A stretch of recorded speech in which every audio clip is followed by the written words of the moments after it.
Before we begin this morning, we'd like to acknowledge that this event is taking place on the treaty territory of the Mississaugas of the New Credit, the traditional territory of the Haudenosaunee, the Anishinaabe, and the Huron-Wendat. We are grateful to have the opportunity to work in the community. Now, today's film is eligible for 2 awards, the Grolsch People's Choice Award, in addition to the Grolsch Documentary Award.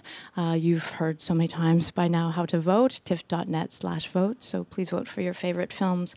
We would like to thank Adams and Void for providing us with this film today. Now, I really suggest that you also see Sergei Loznitsa's other film at the festival, Donbass. It's his fiction film. In fact, it's his 3rd film of the year. So he premiered a film earlier this year, Victory Day, at the Berlinale, and then Donbass at the Cannes Film Festival and The Trial in Venice. He's become one of our most prolific filmmakers working today, oscillating between fiction, documentary, and his works are always politically urgent, including this one. And perhaps you saw a film that we showed a couple of years ago called The Trial, which is a found footage film. And this one is very similar in style, as Sergei Loznitsa has been mining archives from the Soviet Union, and in fact the films that he's making today have a very frightening contemporary resonance. So I'm very pleased to have us with us this morning for both an intro and Q&A. Please welcome Sergei Loznitsa.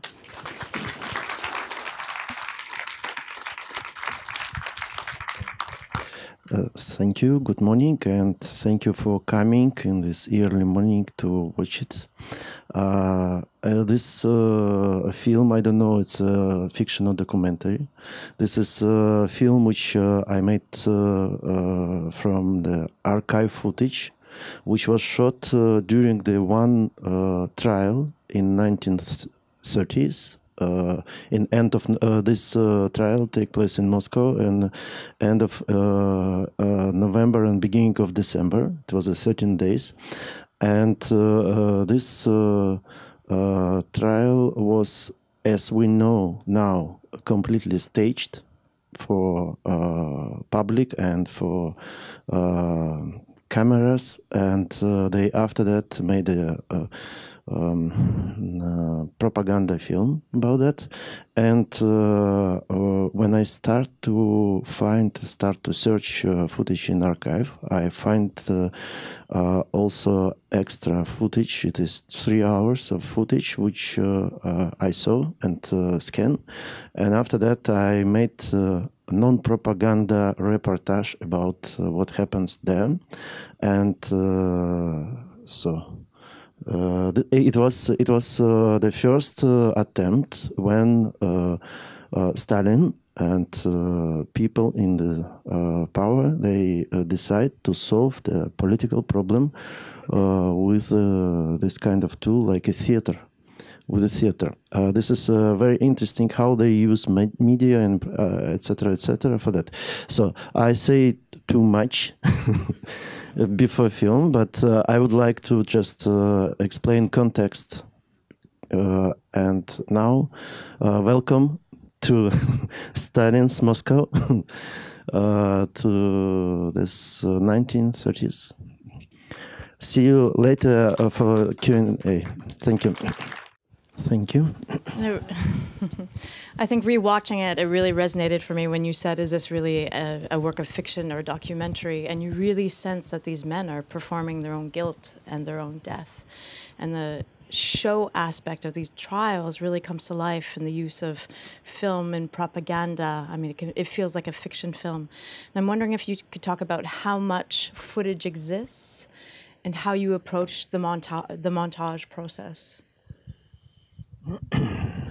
Okay, I will answer in Russian. Yes? Yes, sure. Okay. Значит, сначала я видел в интернете, я словил 2 минуты маленький эпизод, потом через какое-то время из этого фильма я был поражен тем, насколько они там человек, это профессор был Федотов, насколько он правдоподобно говорит. Потом я нашел уже фильм целый, пропагандистский, а потом мы начали искать весь материал остальной, и в сумме это 3 часа материала, которые мне удалось найти, которые снимались для вот этой картины пропагандистской.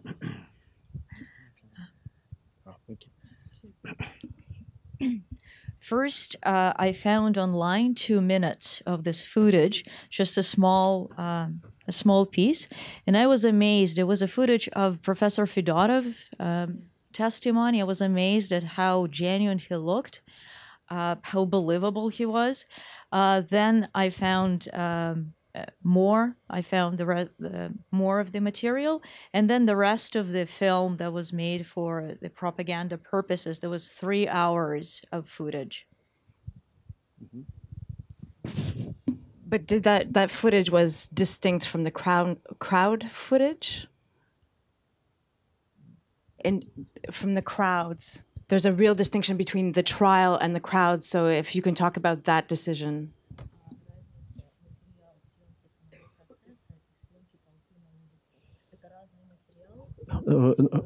Okay.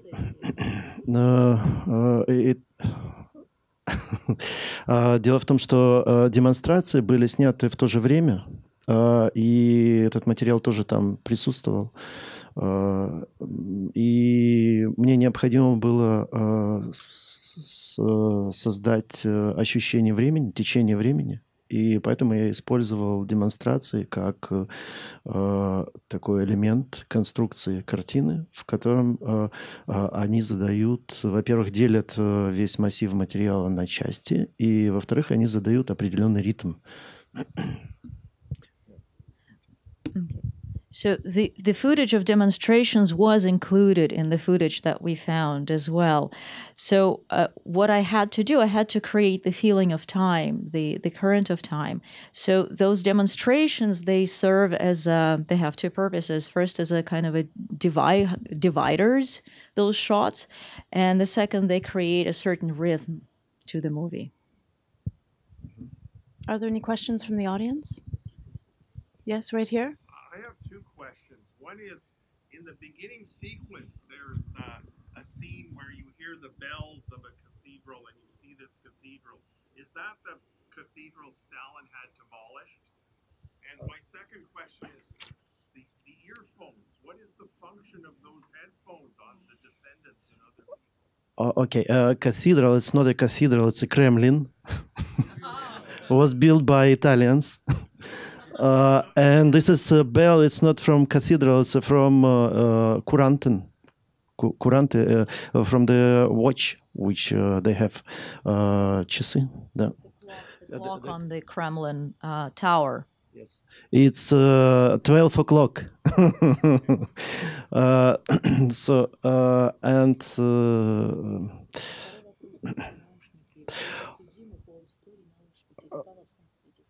Дело в том, что значит, в зале, зал огромный, на несколько тысяч человек, и в зале плохо слышно. Он специально не делался для того, чтобы была там хорошая акустика, чтобы люди далеко тоже слышали. Поэтому в зале стоят динамики, и чтобы подсудимые слышали хорошо, там стоят наушники.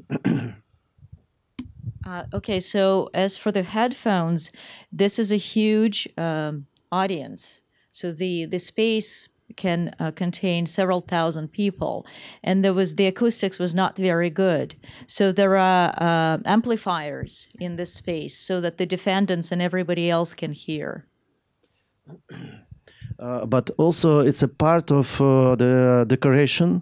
It's a part of decoration. They're thinking about that, and I think it was also element of decoration. And they use the special technique when they shoot on the camera with together. It was shot sound and picture on the film. They used this technology a few years, maybe 1 to 3 or 4 years, and this why sounds exist. Sound exists in negative. This is why we have this possibility to have footage with the sound. And I think they shot also that for the director of this show. I'm sure that Stalin watched that first. You know, as evidence, as how it is going, and I think he have it same day. I think because he make remarks during that and send the order how to turn that. You know, it was a very interesting investigation, you know, in the way how to manage political, you know, situation. Because before was the strikes of the workers in different areas and different big factories in Donetsk, for example, started in 29, 28. The question was, we still have a bad life, but you promised us that after revolution we will have paradise. And why is not paradise now, and why we still live 12 years after revolution like that? An explanation was found very simple. But до этого были еще другие процессы. Это не первый процесс. Это были процессы против разных групп, значит, разных представителей, разных профессий.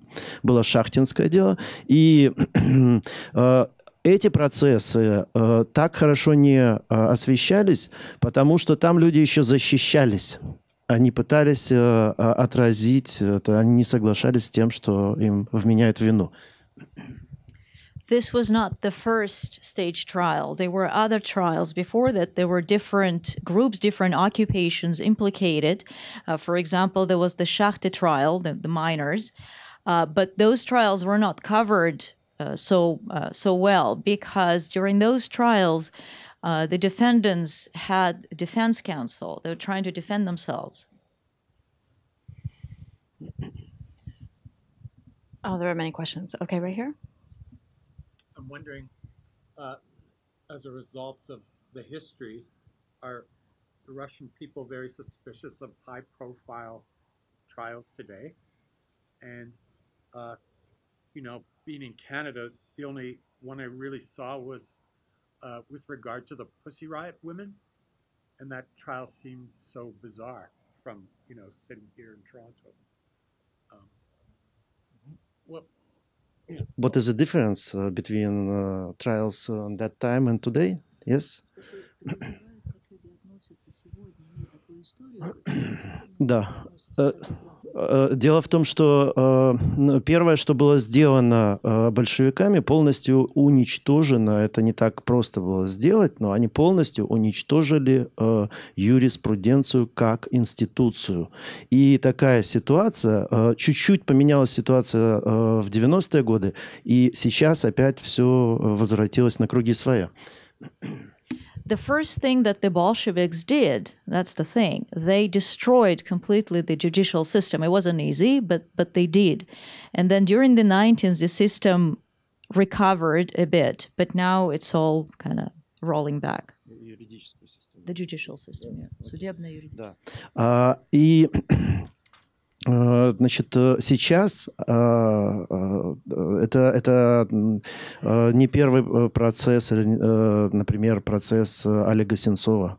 The case of Oleg Sentsov, for example, if you know this Ukrainian director who gets 20 years in prison. Without any proof, without any evidence, without anything, you know, for nothing. And it was not first trial like that. Были процессы, например, процесс ЮКОСа, значит, сейчас процесс театральных деятелей Кирилла Серебренникова, например. Это все процессы, которые пытались сделать точно так же по вот этой кальке. Okay, so this is not, вы имеете в виду, что Pussy Riot не первое дело. Да, и Pussy Riot, и Sentsova. So the Pussy Riot group and the trial of Pussy Riot, that wasn't the first one nowadays. So there are other trials, for example, the Oleg Sentsov trial. This is the Ukrainian filmmaker who was imprisoned on false charges in Russia. We received 20 years, no proof, no evidence, no nothing. There were other trials, Yukos, the oil company, and right now, in other cases happening, Leonid Serebrennikov, Kirill Serebrennikov, he is the stage director in Moscow. And all of those trials are happening according to the same scenario, very, very similar. Разница. I will say the difference is the people didn't trust to the court. Yes, and I cannot imagine that a lot of people came to the street without money and will support the court decision and will express how they hate the people who get penalty. Second, the people not ready and participate in this show, like these professors, and they defend themselves, they try to defend themselves, and they как-то не признают. They don't plead guilty and also don't plead the court. Не признают суд. They don't acknowledge the court itself. They don't recognize it as an authority. Yes, like Oleg Sentsov, he said that I don't recognize that you have a right to suit me. So, and I didn't participate in this interrogation. This is one of the way how you can react when you are innocent person and something like that happened. And this is a difference. But doesn't matter. They all have the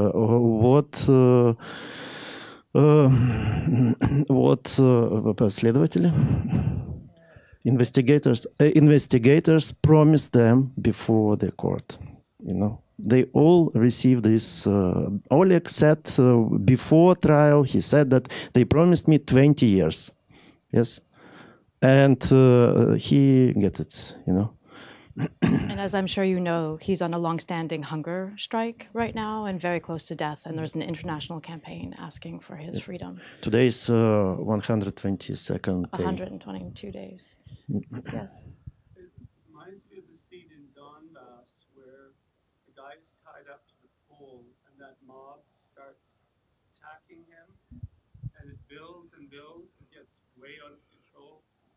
But in my opinion, this should not be called the trial. This is not a trial. I think it's kind of a misuse of the word. And it also kind of, it feeds the support of whoever did this. I call it some kind of a mob action or mob hysteria. It's nothing that I would consider a trial going on there. Да, я понял. Значит, дело в том, что русское слово «процесс» имеет не одно значение.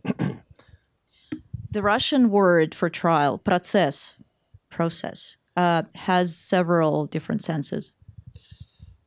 И переводится, к сожалению, на английский только вот так. And unfortunately, into English, you can render it with the word trial. That's the only way. I think there's also like a reference to Kafka. Also, not about this, you know. Yes, over here. Going back to the Moscow trials, this 3 hours, I thank you very much for the movie. It's very extraordinary and chilling. And the 3 hours, do they pertain to the other trials, like, for example, with Zenobia and Colonel, or is it they're just part of this one propaganda effort by Stalin to calm down the rest of the population?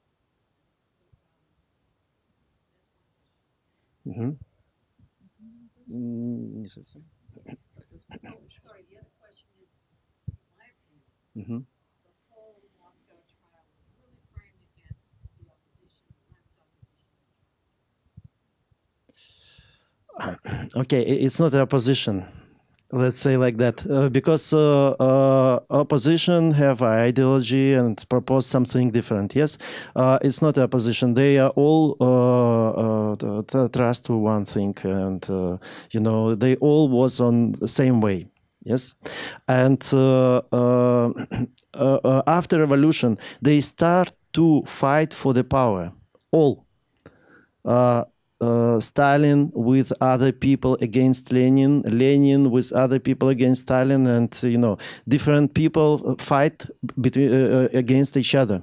And if we follow the destiny of this old Bolshevik who was in the power, you will find that somebody was poisoned, somebody was shot at, like suicide.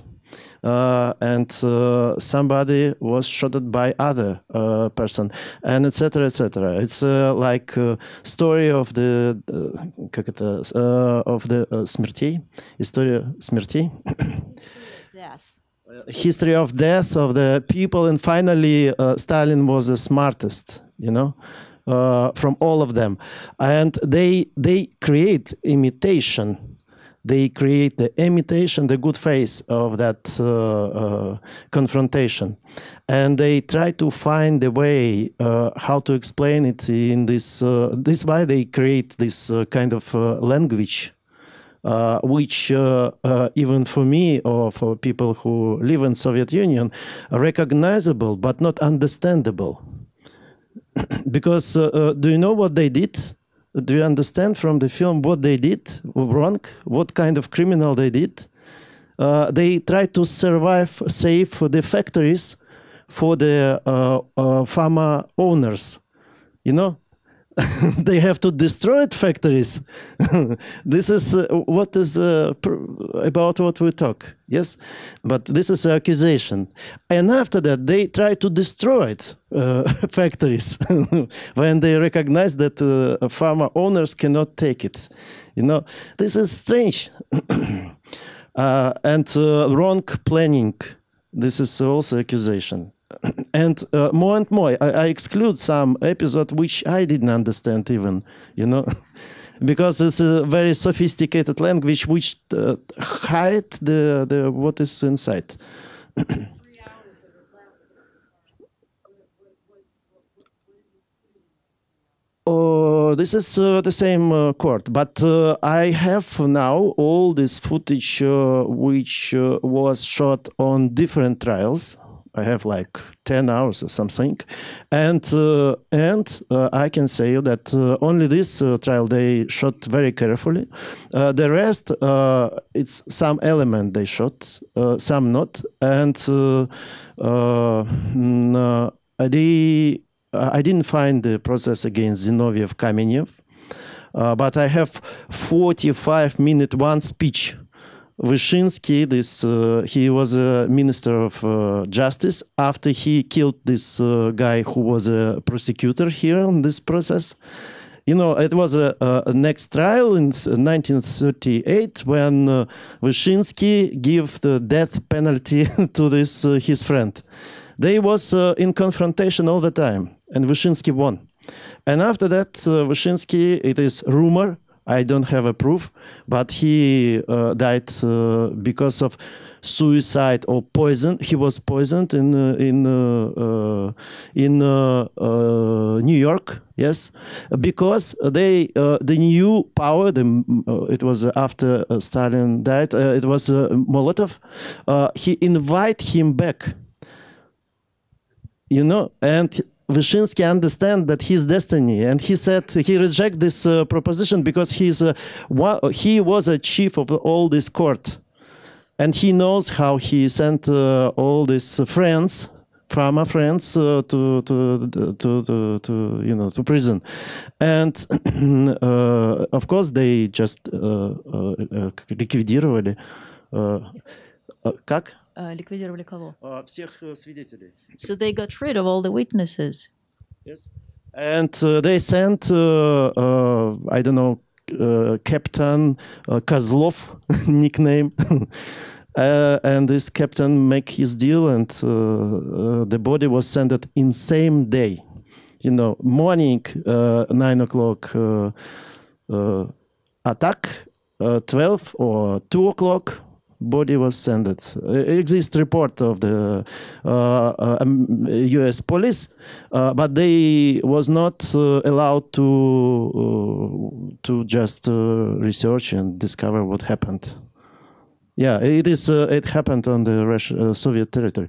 So this is what this about. It's not about the discussion for the ideological discussion how we will I don't know, make life of workers better. Nothing about that. We only have time for one more question, I'm afraid. Okay. Yes, yeah. Yeah, sort of two-part, I guess. How was this used at the time? Was it only seen that day, or was it seen all over Russia in movie theaters? And will it be seen today? Do you mean the propaganda movie? How was it disseminated or broadcast? В то время How many people saw показывали этот фильм, который сделан в целях пропаганды, его показывали в кинотеатрах или... Yeah, it was a different film, 45 minutes, maybe a little bit more, because I don't know, because they cut out after they killed the prosecutor. They cut out his yes episode. Yeah, they make this kind of a section, and they show this film in cinema. Yeah, you know, with the sound, it was one of the first, not first, but one of the first film documentary with the sound. It's a show, you know, event for people there, and it's like a proof. It's real proof. This is for me extreme